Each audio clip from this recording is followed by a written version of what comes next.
사랑합니다. 사랑합니다. 네. 여러분, 갓난 아이들이 두 돌을 지나면 엄마를 정확하게 인식하고 알아본다고 합니다. 비슷한 얼굴의 엄마들이 모여 있더라도 아기는 자기 엄마를 정확하게 찾아낸다라는 것이죠. 자기 엄마가 아닌 대상이 자기에게 다가오면 경계를 하거나 운다고 합니다. 자신의 엄마가 아니라는 것을 정확하게 알고 인식하고 깨닫고 있기 때문입니다. 하지만 그렇다고 해서 그 두 돌이 지난 아이가 엄마에 대해서 모든 것을 알고 있다는 것은 아닙니다. 예를 들자면 엄마의 키나 혈액형이 무엇인지, 심지어는 엄마 이름도 모를 수 있습니다. 그럼에도 불구하고 아이는 엄마를 완전히 알고 있다고 말할 수 있습니다. 왜 그럴까요? 그 아이가 바로 엄마에게서 태어났기 때문입니다. 나와 아버지는 하나이니라 하신대라는 말씀, 30절의 말씀 때문에 오늘 31절에 보니까 유대인들이 돌을 들어 예수님을 치려고 했습니다. 아이가 엄마에게서 태어나 엄마를 정확하게 인식하는 것처럼 예수님도 성부 아버지께로부터 오셔서 성부 아버지를 아시는 것이 당연한 것이 아닙니까? 그렇죠? 예수님께서 이 정도 말씀하셨다면 깨달아야 하는 것 아닐까요? 아버지와 나는 하나라는 이 말씀이 너무나도 당연한 말씀인데도 유대인들은 오히려 돌을 들어 예수님을 치려 했다라는 사실입니다. 예수님을 믿지 않으려 작정한 사람들에게는 어떤 설득도, 어떤 설명도, 어떤 말도 듣지 않으려 하기 때문에 그렇습니다. 우리는 지난 시간에 이것을 자세하게 살펴봤죠. 그래서 지난주 말씀의 제목이 믿으려 하지 않는 사람들이 바로 지난주 설교의 주제였습니다. 여러분, 우리도 이런 사람들을 종종 주변에서 만나곤 합니다. 자기 마음속에 자리 잡은 견고한 자기 생각은 우리가 아무리 설명을 하고 아무리 설득을 하고 아무리 이해시키려 해도 그들이 믿지 않으려 하면 방법이 없습니다. 그러한 자기 마음속에 자리 잡은 이 견고한 자기 이해, 자기 생각, 편견은 믿음의 생성을 가로막는 방해물이 되기 때문에 그렇습니다. 여러분, 요한복음의 1장부터 우리는 10장까지 계속해서 말씀을 읽었습니다. 수많은 기적들, 표적들을 예수님께서 보여주셨죠. 그리고 그들의 두 눈 앞에서 예수님께서 하나님이심을 많은 사람들에게 보여 알 수 있도록 보여주셨음에도 불구하고 믿지 않으려 마음먹은 자들에게는 그분이 하나님이라는 사실을 전혀 이해할 수 없고 이해하려고도 하지 않고 오히려 배척하고 오늘 급기야 돌을 들어서 예수님을 치려고 했다라는 사실입니다. 그런데 여러분, 놀라지 마십시오. 예수님께 돌을 들어서 예수님을 치려 한 사건이 이번만 있었던 건 아닙니다. 여러분, 앞장을 넘기셔서 8장 마지막 절 한번 보시겠어요? 8장 59절 함께 읽어보겠습니다. 시작. 그들이 돌을 들어 치려 하거늘 예수께서 숨어 성전에서 나가시니라. 이미 8장 59절에서 유대인들은 돌을 치려 예수님께 돌을 들어서 예수님을 치려 했습니다. 그때는 예수님께서 유대인들과 논쟁하실 때 나는 아브라함 전에부터 있었다라고 말씀하신 사건 때문에, 네가 아직 나이가 50도 못 되었는데 아브라함을 보았느냐라고 말했던 유대인들의 이 근시안적인 시각과 그들의 편견과 사고가 예수님께서 진리의 말씀을 말씀하시는데도 도무지 들으려 하지 않습니다. 여러분, 우리는 이런 사람들을 어디서 만납니까? 여러분들이 여러분들의 친척에게, 여러분들의 자녀에게, 또 여러분들 주변의 지인들에게 아무리 예수님을 말하고 설명하고 설득하고 이해시키려고 해도 그들의 마음속에 이 굳은 마음, 받아들이려고 하지 않는 마음, 그 마음이 있다면 아무리 설명을 해도 믿으려 하지 않는 자들에게는 믿지 않는다라는 사실입니다. 그래서 어쩌면 성경이 그 말씀이 맞는가 봐요. 내가 에서는 미워하고 야곱은 사랑하였다. 하나님을 믿는 자와 믿지 않는 자가 분명하게 나뉘어지는, 어떻게 보면 하나님 앞에 선택받은 자와 선택받지 못한 자가 있다라는 이 성경의 말씀이 어떤 때는 참 진리로서 다가오고 느껴질 때가 있습니다. 다행스럽게도 여기 앉아있는 저와 여러분들은 하나님의 선택을 받은 자들, 하나님을 아는 자들, 하나님을 믿고 깨닫고 신앙 가운데 있는 자들, 이게 참 큰 복이고 다행입니다. 오늘 성경을 보십시오. 유대인들에게 수많은 표적을 보여주셨어요. 심지어 자기 조상, 유대인들의 조상인 이스라엘 백성들이 광야에서 하늘에서 내려온 만나를 먹은 것처럼 들에서 오병이의 기적 사건을 보여주신 예수님의 그 큰 기적을, 큰 표적을 경험하고, 예수님께서 심지어 자신이 생명의 떡이라고 말씀하셨는데도 유대인들은 믿지 않습니다. 오늘 여러분, 이 말이 그렇게 하지 못할 말입니까? 아버지와 나는 하나다. 아버지가 내 안에 거하고 내가 아버지 안에 거하고, 아들은 아버지가 되고 또 그 아버지는 아들이 되고. 여러분, 이 말이 도를 들어서 치려할 만큼 그렇게 예수님께서 잘못하신 말씀입니까? 한번 상식적으로 생각해 보시기 바랍니다. 이처럼 우리 안에, 우리 마음속에 자리 잡은 견고한 내 생각, 내 편견, 내 것이 옳다라고 여기는 그 생각은 우리 안에 새롭게 생겨날 수 있는 믿음의 생성, 믿음의 가능성을 막아버려요. 방해물이 됩니다. 오늘 예수님은 이걸 보여주세요. 제가 몇 달 전에 유튜브를 통해서 토트넘 호스퍼의 그 손흥민 선수의 인터뷰를 본 적이 있습니다. 손흥민 선수가 아시아 선수로서 영국의 프리미어리그에서 써내려가는 신화와 같은 기록들을 어떻게 일궈냈는지를 조명하는 인터뷰였습니다. 그 인터뷰에서 인상 깊게 들은 이야기가 하나 있습니다. 선수를 지도하는 감독과 코치는 선수가 올바르게 성장할 수 있도록 끊임없이 애쓴다라는 것입니다. 잘못된 자세를 바로잡아주고 더 효과적이고 효율적인 방법을 익힐 수 있도록 기술적으로 도와준다라는 것입니다. 이게 감독과 코치가 한 선수를 만들어내기 위해서 애쓰고 노력한다라는 거예요. 선수가 쉽게 이해하지 못할 때는 비유나 예시를 들어서 이해를 돕기도 하고, 그래도 이해를 못하면 그 감독과 코치가 직접 자신이 어떻게 이 볼을 찰 수 있는지, 어떻게 드리블을 해야 되는지, 또는 어떻게 슛을 해야 되는지 직접 보여주고 가르쳐 준다라는 거예요. 그렇게 이해하지 못할 때는 비유나 예시를 들어서 가르쳐 주기도 하고 이해를 돕기도 한다고 합니다. 또한 이 선수가 체력이 약해지거나 그렇게 되면 체력 증진을 위해서 손수 음식을 만들어 선수에게 먹도록 권하기도 한다고 합니다. 그렇게 자신을 지금의 선수로 만들어준 감독과 코치에 대해서 이야기하면서, 그 감독과 코치가 바로 손흥민 선수에게는 자기 아버지 손웅정 감독이었다라는 거예요. 그 인터뷰 내용이 오늘 저는 본문을 말씀을 준비하면서 오버랩 되었습니다. 오늘 예수님도 자기를 향해 돌을 들어 치려는 유대인들에게 성경을 인용해서 설명하시고, 자기가 어떻게 하나님과 하나가 될 수 있는지를 그들에게 이해시키고 설명해 주시는데, 예수님의 이 설명, 또 예수님께서 행하신 일과 예수님께서 하신 말씀에 아무런 오류가 없음을 그들에게 일깨워 주시는데, 여전히 그들은 들으려 하지 않는다라는 사실입니다. 자신이 어떻게 하나님과 하나인지를 설명하시고 구약의 말씀을 들어서 유대인들이 말하는 것과 같지 않음을 하나씩 일깨워 주셨습니다. 마치 스승이 제자를 일깨워 주고 가르치듯이 예수님께서 격양되어 있는 유대인들을 향해 물러서지 않으시고 당당하게 설명하고 가르치는 모습이 오늘 본문의 대화 가운데 이어지고 있다는 사실입니다. 예수님이 나와 아버지는 하나다라고 말씀하시자 유대인들이 돌을 들어서 치려고 했습니다. 예수님의 말씀을 신성모독으로 여겼기 때문입니다. 이 신성모독이라고 규정하는 것은 무엇에 의한 규정입니까? 그들이 갖고 있는 율법에 의한 규정입니다.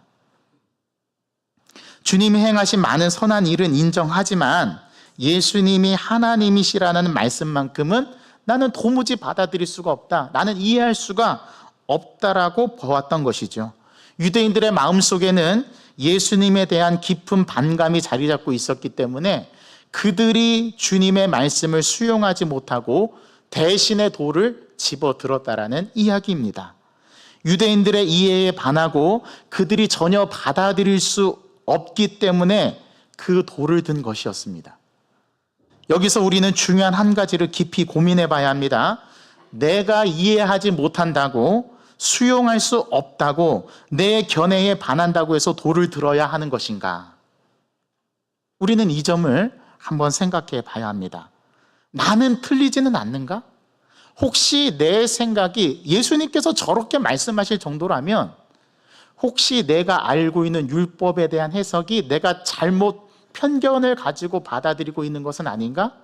예수님의 말씀이 구약의 시편 82편 6절의 말씀을 인용해서 너희를 다 하나님께서 신이라고 말씀하셨던 그 말씀을 빗대어서 말씀하시는데, 내가 알고 있는 이 신이라고 이해하는 시편의 말씀을 내가 잘못 깨닫고 있지는 않는가? 자기를 돌아봐야 되는 것 아닙니까? 예수님의 말씀이 잘못되지 않았다면 지금까지 예수님이 행한 일들, 수많은 표적과 수많은 가르침들 속에서 전혀 오류가 없었고, 그들이 오히려 이해하지 못해서 생기는 왜곡과 편견 때문에 자신들이 예수님을 받아들이지 못한 것은 아닐까? 한 번쯤은 돌아봐야 되는 것 아닐까요? 그런데 오늘 유대인들은 그러한 자세를 돌아보지 않습니다. 내가 이해하지 못한다고, 수용할 수 없다고, 내 견해에 반한다고 해서 그들은 돌을 집어들었다라는 거죠. 물론 유대인들은 자신들의 율법을 철저하게 지키고 알고 있었기에 신성모독에 대한 부분을 돌로 쳐 죽여야 한다라는 구약의 율법에 따라 행동한 것이었을 겁니다. 여기에 아주 우리가 경계해야 할 한 가지가 있는데요, 이처럼 마음속에 자리 잡은 우리의 견고한 자기 생각과 자기 이해는 올바른 진리를 받아들이는데 방해물이 된다는 사실입니다. 특별히 내가 믿음을 갖고 주님께 나아가는데, 내 믿음을 생성하고 형성하는데 가로막는 방해물이 될 수 있다라는 점을 예수님은 시편 82편 6절의 말씀을 예로 들어서 가르쳐 줍니다. 자, 이런 상황에 처하게 되자 예수님은 유대인들이 잘 아는 율법과 구약 성경의 말씀을 통해서 그들에게 되묻습니다. 어떻게 되묻습니까? 특히 예수님은 시편 말씀을 통해서 하나님의 대리인으로서, 하나님께 보냄을 받은 자로서 자기가 공의롭게 판결할 책임을 맡은 지도자들이 신이라는 칭호를 받은 것을 상기시켜 줍니다. 예수님은 시편 82편 6절의 말씀을 인용하시죠. 율법에 기록된 바 내가 너희를 신이라 하였노라 하지 아니하였느냐. 성경은 패하지 못하나니 하나님의 말씀을 받은 사람들을 신이라 하셨거든. 하물며 아버지께서 거룩하게 하사 세상에 보내신 자가 나는 하나님의 아들이라 하는 것으로 너희가 어찌 신성모독이라고 하느냐 라고 정확하게 유대인들의 잘못된 사고를 짚어주십니다. 자, 여러분들에게 묻습니다. 우리 김경태 장로님은 하나님의 아들 맞죠? 아멘이죠? 자, 우리 김모인 집사님 하나님의 딸 맞죠? 이렇게 말한다고 해서 우리가 신성모독이라고 말할 수 있습니까? 아니, 심지어 시편 82편 6절 말씀에서도 하나님의 말씀을 받은 자들은 다 뭐라고 얘기했다고요? 신이다 라고 말했다는 겁니다. 예수님은 이것에 입각해서 유대인들이 잘못 왜곡되고 알고 있는 지식을 짚어줍니다. 야, 시편에도 하물며 이렇게 말했는데 아버지와 내가 하나다라고 해서 너희들이 나를 돌로 치려 죽이려 하느냐? 그러면 이 말씀은 어떻게 된 것이냐? 지금 유대인들에게 되묻습니다. 더구나 예수님의 말씀처럼 하나님이 거룩하게 하셔서 성별하여 보내신 예수님이 하나님의 아들이라 일컬음을 받는 것은 당연한 일입니다.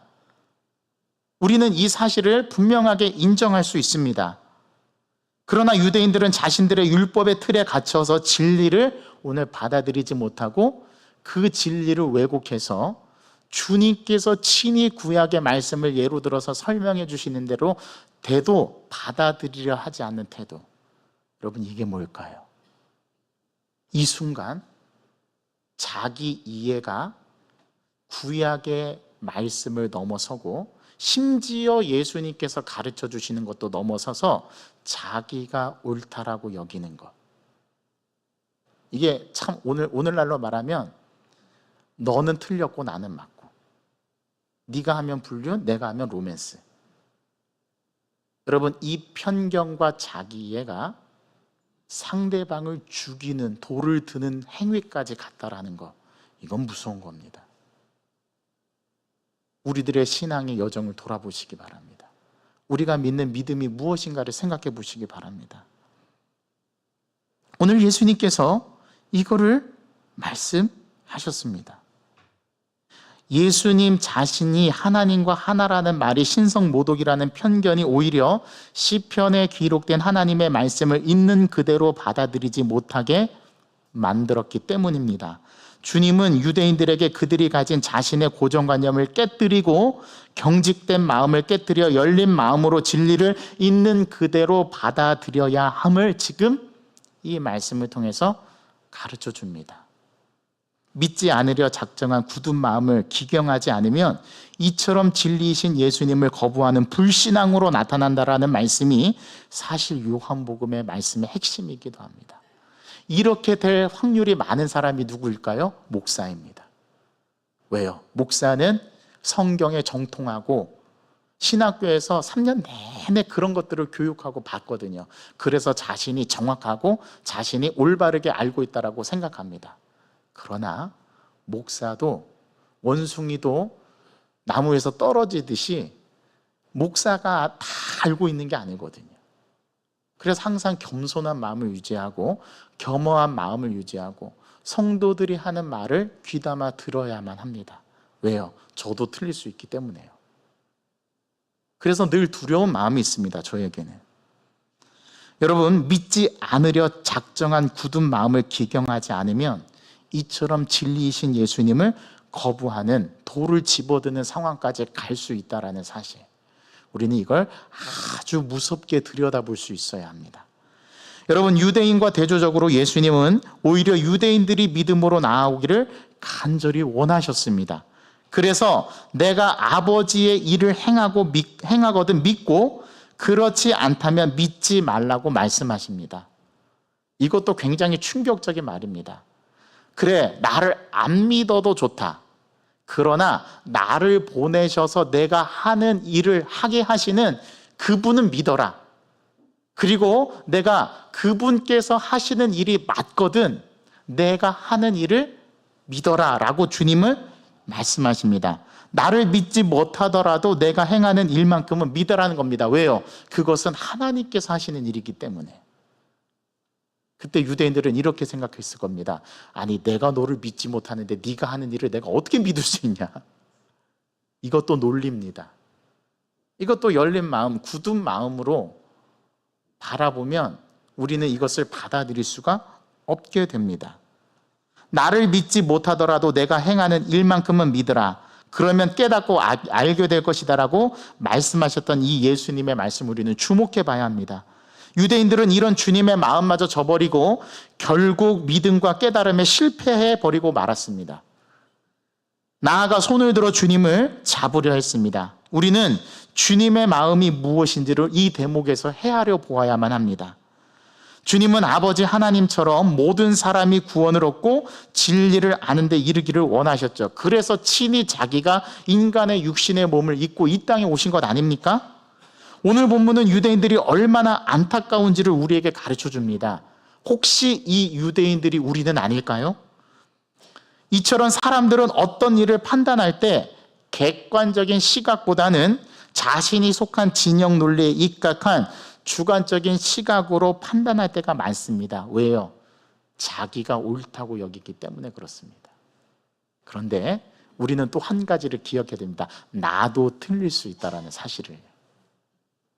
그 여지의 문을 열어놓을 때 진리를 진리되게 받아들일 수 있다고 오늘 예수님은 우리에게 역으로 말씀하십니다.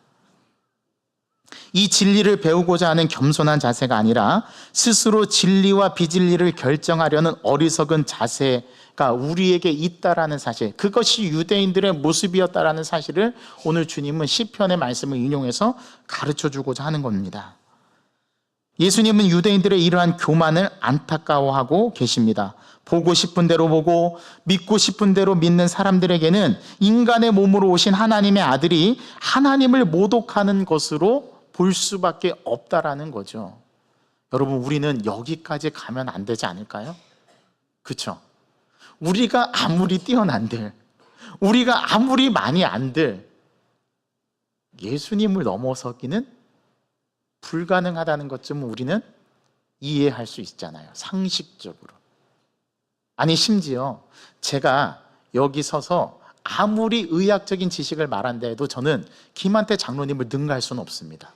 왜요? 저분이 저보다는 저 분야에서 확실히 전문가시거든요. 마찬가지입니다. 제가 아무리 CEO의 경영을 아무리 유창하게 설명하고 한다고 해도 우리 김경태 장로님을 능가할 수 없습니다. 왜냐하면 우리 장로님은 CEO 대표시거든요. 산전수전 다 겪으신 저분의 경험과 능력을 저는 능가할 수는 없습니다. 이게 저의 한계입니다. 그렇게 본다면 유대인들의 바로 이 자세, 예수님께서 시편의 말씀을 들어서 진리가 무엇인가를 바르게 가르쳐 주시고 그들이 알고 있는 왜곡된 고정관념과 편견이 무엇인가를 깨뜨려 주시려 함에도 불구하고 그들은 이것을 영원히 받아들이지 않으려고 하는 그 굳은 마음, 그것이 오늘 예수님은 표현하시진 않았지만 교만이라고 말합니다. 여기는 가시면 안 돼요. 오늘 예수님께서 친히 이 부분을 말씀해 주시는데도 유대인들은 여전히 예수님을 잡으려 합니다. 놀라운 반응이죠. 보고 싶은 대로 보고 믿고 싶은 대로 믿는 사람들에게는 하나님을 모독하는 것으로 볼 수밖에 없다라는 이 관점, 이게 믿으려 하지 않는 자들의 모습입니다. 그런데 놀랍게 반대로 오늘 믿으려 하는 자들의 모습도 나타납니다. 오늘 그것을 우리는 조금 더 눈여겨보기로 합니다. 그래서 유대인들은 예수님을 죽이려 했죠. 여기서 유대인들에게 나타나는 중요한 점은 한 가지를 우리는 놓치지 않고 봐야 합니다. 그것은 믿으려 하지 않는 그 마음이 어떻게 예수님을 죽이려는 것으로 나타나는지를 봐야 한다는 겁니다. 이게 행동으로 나타나요. 예수님을 돌을 들어 치려 하고 예수님을 잡으려 합니다. 이게 유대인들이 보인 반응이었습니다. 그러자 예수님은 요단강 건너편 요한이 처음 세례를 베풀었던 그 곳으로 가셔서 거기에 거하셨습니다. 주님은 반대와 불신앙에 부딪히시지만 피하지 않고 다시 공생의 사역을 세례 요한이 복음을 전하던 장소에서 이어가십니다. 예수님은 환경이나 사람들의 반응에 흔들리지 않고 주어진 자신의 길을 걸어가시는 이 주님의 모습은 하나님이 보내신 분이심을 세상에 증명하는 참 모습이었습니다. 이처럼 반대에 맞닥뜨리더라도 끝까지 사명을 감당하는 것이 하나님의 아들이라는 증거고, 또 예수님을 따라가는 우리에게는 주님의 제자라는 증거이기도 하다라는 것입니다. 예수님께서 요단강 부근에 머무실 때 많은 사람이 주님께 나와서 요한이 예수님에 대해 예언한 말씀이 참된 말이었다라고 다들 한 목소리로 고백합니다. 이처럼 예수님께 나아가 가까이 지내던 자들은 오히려 예수님을 믿는 자들이 되었다라고 오늘 성경 본문은 우리에게 가르쳐 줍니다. 무슨 말씀입니까? 주님과 함께 지낸 자들은 예수님이 하신 일들을 눈으로 보며 주님에 대한 예언이 진리임을 경험하고 깨닫고, 그로 인해 그들의 마음속에 뭐가 생겨났다라는 거예요? 믿음이 생겨났다라는 거예요. 그래서 거기서 예수를 많이 믿으니라. 여러분, 재미있는 사실은요, 믿으려 마음먹은 자들은 계속 믿는다라는 겁니다. 제가 역으로 말씀드렸어요. 믿지 않으려 하는 자들은 계속해서 믿지 않고 심지어 돌을 집어드는데요, 믿으려 하는 자들은 예수님의 어떤 모습을 보고서도 믿으려 한다는 사실입니다. 이게 믿으려 하는 사람들과 믿지 않으려 하는 사람들의 아주 상반된 모습입니다. 여러분 어떻습니까? 여러분들은 믿으려 하는 자들입니까? 믿지 않으려 하는 자들입니까? 그렇죠? 우리는 그렇게 대답해야 돼요. 믿으려 하는 자이어야 합니다. 정말 아멘이십니까? 그렇다면 여러분들이 한 주간 살아온 삶의 모습을 여정을 돌아보십시오. 혹시 그 가운데 나는 믿으려 하지 않는 자의 모습은 없었는지, 그러면 여러분들 깨닫게 될 겁니다. 아, 내가 여전히 믿으려 하지 않는 모습이 있구나. 그러면 그 가능성을 다시금 제로 상태에 놓고 오늘 예수님께서 말씀하신 시편 82편 6절의 말씀을 다시 한번 기억하면서 내 고정관념, 내 이해, 내 생각이 틀릴 수도 있다는 사실을 겸허하게 놓고 믿으려 하는 마음을 가지고 오늘 이 본문을 다시 들여다보시기 바랍니다. 주님과 함께 지낸 자들은 예수님이 하신 일들을 보며 주님에 대한 예언이 진리임을 경험하게 되고 그로 인해서 믿음이 생겨난 자들이라고 오늘 성경은 말합니다. 이 믿음은 하나님이 주시는 선물이기에 주님께 가까이 나아가고자 하는 마음가짐이 중요합니다. 엄마에게서 태어난 아기가 엄마를 다른 여성들에게 구별하여 확실하고 정확하게 엄마인 것을 아는 것처럼 진리와 함께 거하고 예수님께 함께하는 자들은 예수님을 통해서 아버지를 보게 되고 아버지와 예수님이 하나라는 사실을 믿게 됩니다. 주님과 함께하며 그분의 말씀과 행하심을 경험할 때 믿음은 더욱 깊어집니다. 42절의 말씀을 주목하여 보십시오. 그리하여 거기서 많은 사람이 예수를 믿으니라. 여러분, 예수를 믿으려 하는 자들이 있다니까요. 예수님을 믿으려 하는 자들이 누구입니까? 바로 하나님 아버지와 예수님이 하나다라는 것을 눈으로 보고 경험하고 체험하고 고정관념 없이 있는 그대로를 받아들이려고 하는 자들, 이런 자들이 바로 믿으려 하는 자들이라고 오늘 성경 본문은 우리에게 말씀합니다. 여러분, 예수님은 유대인들이 고정관념에 갇히지 않고 믿음으로 나아오기를 원하셨습니다. 사실 예수님을 돌로 들어서 치려했을 때 그들과 논쟁을 벌이실 필요가 없어요. 시편 82편 6절의 말씀을 인용할 필요도 없습니다. 그래, 이런 괘씸한 놈들, 내가 하늘 아버지 성부 아버지께 기도해서 불말과 불병거를 보내서 천사들을 보내서 내가 너희들을 아주 작살내 주마, 이렇게 하셔도 할 말이 없습니다. 그렇게 하실 수 있는 분은 우리 예수님이십니다. 충분히 그렇게 하실 수 있는 분이에요. 그런데 예수님은 유대인들, 자기를 돌을 들어서 치려하는 이 유대인들을 설명하고 설득하고 그들의 눈이 떼어져서 그들의 고정관념이 깨뜨려져서 예수님이 아버지와 하나인 것을 그들에게 알려 합니다. 이게 예수님의 마음입니다. 답답한 저와 같은 사람에게도 우리 예수님은 지금도 저에게 다가오셔서 깨우쳐 주시고 말씀해 주시는 분이시라는 거예요. 그래서 소망이 있습니다. 예수님은 유대인들이 고정관념에 갇히지 않고 믿음으로 나아오기를 지금도 원하고 계십니다.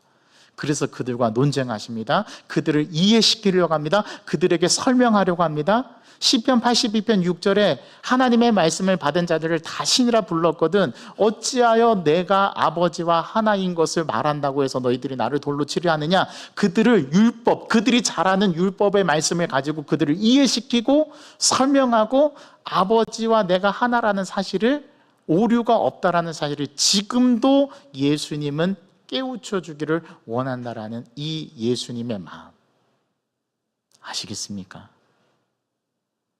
저와 여러분들은 믿지 않으려 해도, 보지 않으려 해도, 듣지 않으려 해도 예수님은 보아야 한다, 들어야 한다, 믿어야 한다라고 우리에게 설득하시고 우리들에게 말씀하고 계시다라는 사실이에요.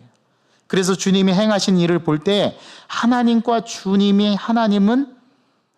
부정할 수 없는 사실이라고 오늘 유대인들에게 설명해 주시고 있다라는 사실입니다. 우리는 이러한 주님의 마음을 알아야 합니다. 우리의 경직된 생각을 주님의 말씀으로 깨뜨리고 주님께 나아가는 그분의 가르침을 경험해야 합니다.